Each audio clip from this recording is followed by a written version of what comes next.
मुख्तार की मौत के बाद से ही मिली जुली प्रतिक्रियाओं का दौर जारी है। मुख्तार के समर्थक गमगीन हैं। कुछ सियासी दलों को भी मुख्तार की मौत के पीछे साजिश लग रही है, लेकिन बहुत से लोग ऐसे भी हैं जिन्होंने इस माफिया का ताप झेला है।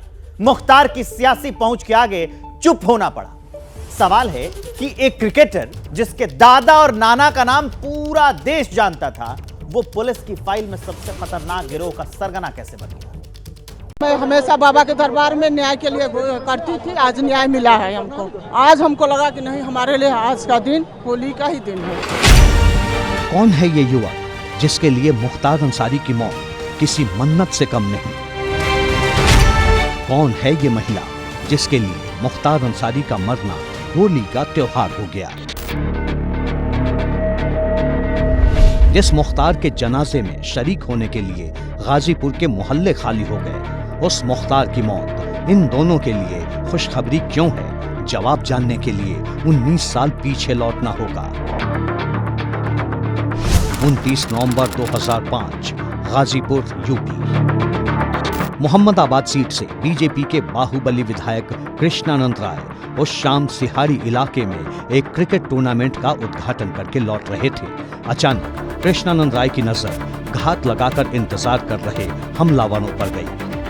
कृष्णानंद राय की गाड़ी का पहिया रुका और हमलावरों ने गोलियों की बौछार शुरू कर दी। उन हमलावरों के पास AK-47 थी। 400 से 500 राउंड फायरिंग की गई। पूरे देश में एक विधायक की हत्या का ऐसा पहला मामला था। बदकिस्मती से उस दिन वो बुलेट प्रूफ गाड़ी में नहीं थे। कातिल पेशेवर थे। 60 से ज्यादा गोलियां कृष्णानंद राय के जिस्म में उतारी गई। विधायक की गाड़ी को चारों तरफ से घेर कर मैगजीन खाली की जा रही थी।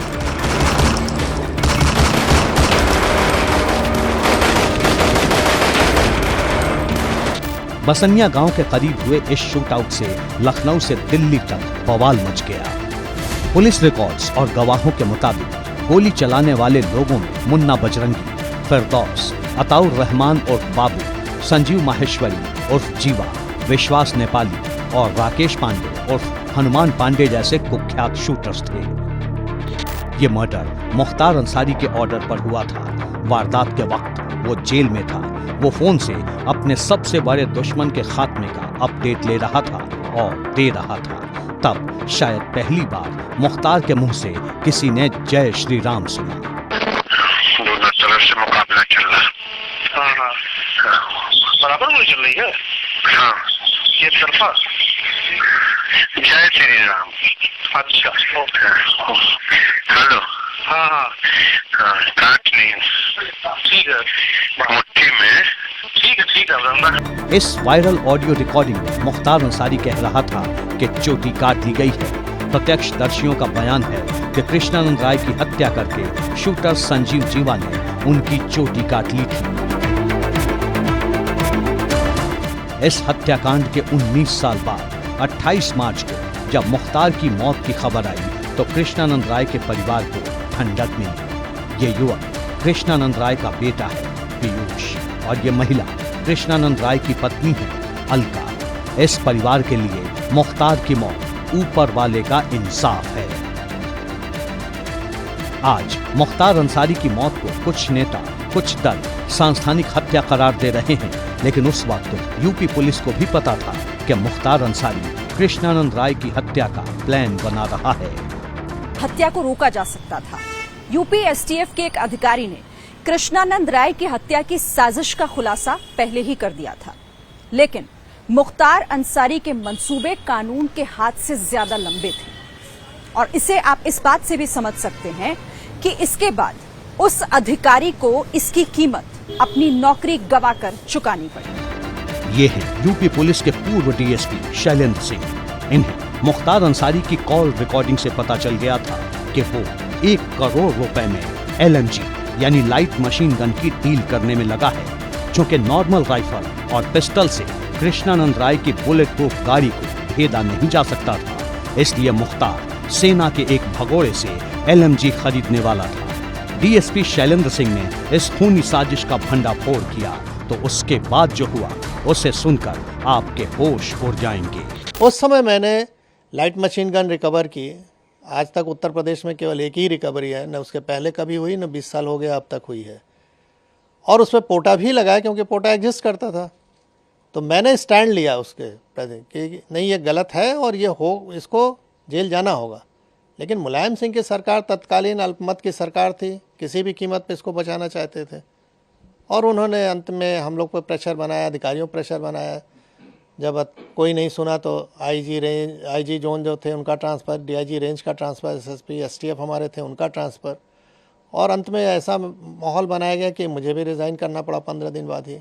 लेकिन मैंने रेजिग्नेशन में लिखा और जनता के सामने इस चीज़ को रखा आप लोग के माध्यम से कि देखिए, जनता पॉलिटिकल सिस्टम में आप ही ने चुना है इस सरकार को, और किस तरह की ये सरकारें चल रही हैं कि जो माफियाओं के निर्देश पे काम कर रही हैं। हम लोग चुन के आते हैं, सेलेक्ट होते हैं, यानी जब तो बोला जाता है कि आप पब्लिक सर्वेंट हैं। आम बोलचाल की भाषा में हम कहते हैं गवर्नमेंट सर्वेंट है और हो गए हम पार्टी के एजेंट अगर काम करें जिस तरह से वो कह रहे हैं। तो ये गिरावट की स्थिति बहुत ही खतरनाक थी। धीरे धीरे इस पर लगाम लगा है। न्यायालय में अब निर्णय आने लगे हैं जो कभी नहीं आते थे, दशकों तक, 2-2 दशक तक नहीं आए, अब आ रहे हैं 3-3 दशक के बाद।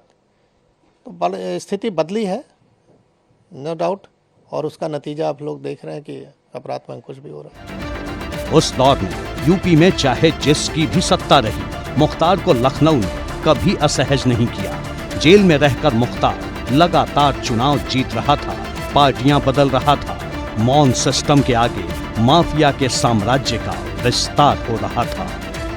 अगर आप ये सोच रहे हैं कि मऊ के माफिया को चैलेंज करने वाला पूर्वांचल में कोई नहीं था, तो ये आपकी सबसे बड़ी भूल है। कहा जाता है कि 15 जुलाई 2001 को मुख्तार को जान से मारने की कोशिश हुई। उस अटैक में मुख्तार के कई बॉडीगार्ड्स मारे गए, लेकिन मुख्तार बच गया। 90 के दशक से अपने आखिरी दिन तक मुख्तार को पता था कि उसका सबसे बड़ा दुश्मन कौन है, और उसका नाम है ब्रजेश सिंह। 15 जुलाई 2001, मोहम्मदाबाद, गाजीपुर।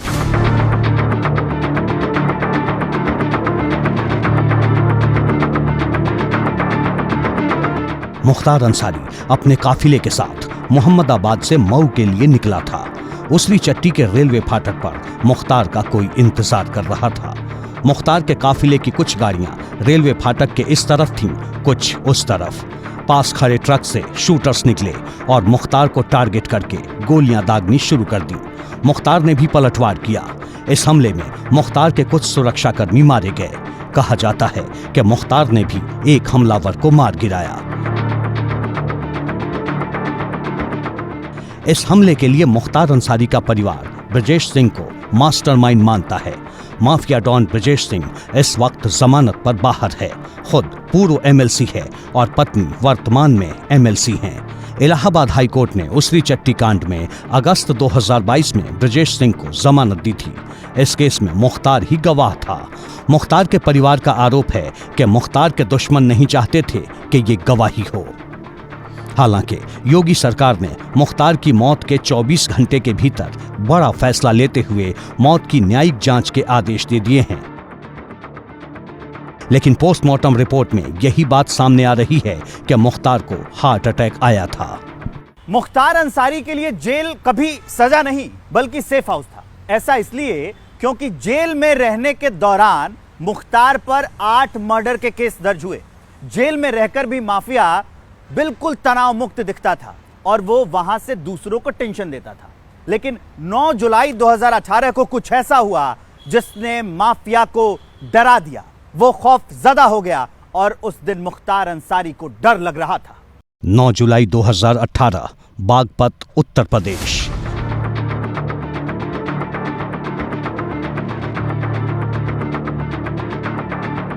एक पूर्व विधायक से रंगदारी मांगने के आरोप में बागपत कोर्ट में प्रेम प्रकाश सिंह उर्फ मुन्ना बजरंगी की पेशी होनी थी।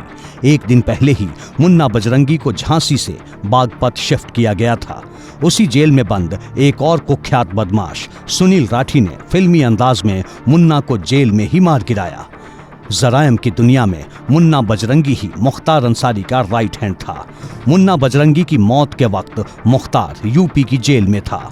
उसे अनहोनी का डर सताने लगा और इस डर से बचने के लिए उसने एक गजब प्लान बनाया। जैसे ही घड़ी का काटा दोपहर 2:30 पे आए, बबीता जी का दिल सास बहू साजिश के लिए मचल जाए। और ये है इनकी बहू, पूरे दिन ऑफिस की टेंशन हो जाए गॉन जब ये करें अपना फेवरेट शो फ्री टाइम पे ऑन। इनकी तरह आप भी देखिए अपना फेवरेट शो अपने टाइम पर और डाउनलोड कीजिए एबीपी लाइव ऐप अपने स्मार्ट टीवी पर।